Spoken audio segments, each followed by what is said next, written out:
Listen, I want to talk about amateur boxing. Okay. Let's talk about amateur boxing. I was in a juvenile reform school, and I was I met a guy by the name of Bobby Stewart. He was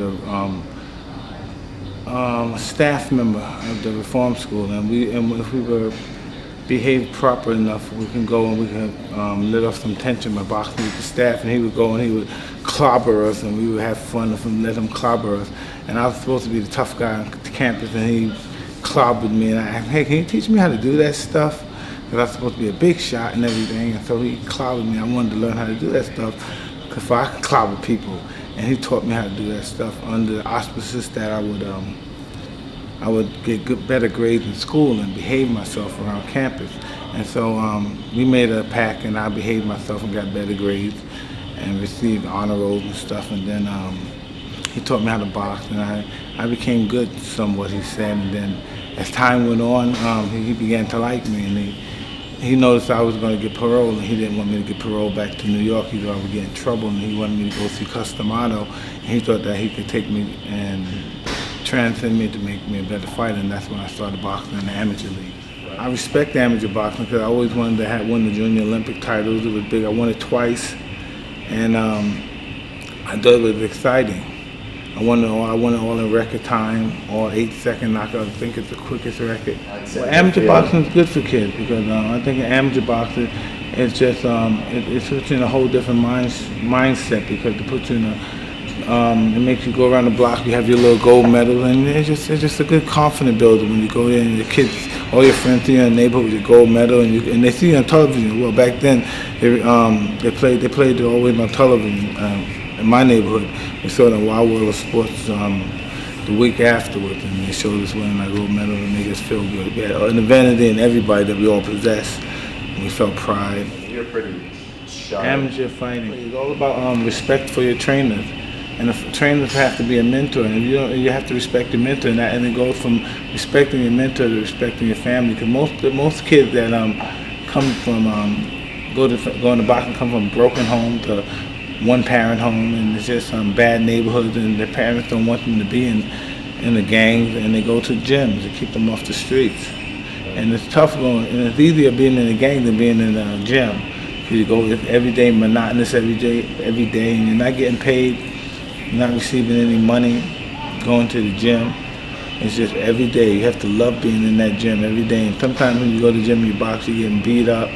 And sometimes you're out in the street with your guys, you're not getting beat up and you're getting money. There's a possibility you might get shot one day. Your friends might get shot one day. Somebody might knock on your door, throw a bomb in your house. And that's just not nice, you know. It's not violence. People get the wrong perception of it. It's not violence. It's all sportsmanship. You know, those guys don't hate each other. That's professionalism. That's what discipline is. Discipline is going in and doing something that you don't want to do, but you do it like you love it. These are guys that are doing things that they don't want to hate. They have nothing personal against that man. The other gentleman has nothing personal against them. They're doing something they don't want to hate one another, but they're doing it.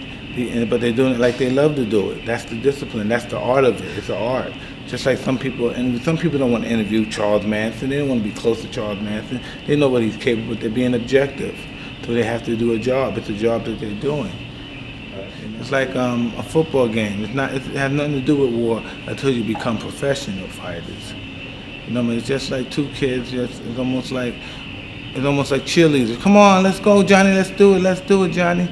It's two kids, and it's just like it's very interesting to sit there. It's just two kids learning a craft. These guys are learning a craft, and they're grooming themselves just in case they want to be professional fighters, so to speak. That's why he's an amateur and he's a professional.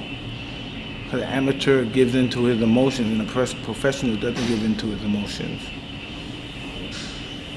Because when a professional gives into his emotion, he shows amateur traits. He has a professional title, but he has amateur traits. Well, it teaches you that you're capable of overcoming things that you had no idea you were able to overcome. Like when you never thought you were able to go to 3 minutes of the 3 rounds, and all of a sudden you said, wow, I went 3 minutes of 3 rounds. You were able to do it when you normally thought you weren't able to do it. Else you beat the opponent that you thought was invincible, and you didn't think you were able to beat him, and you beat him. it gives you confidence which you never thought you had before. It makes you believe you can do something that you never thought you can do before. It gives you the resilience that you never thought you had before.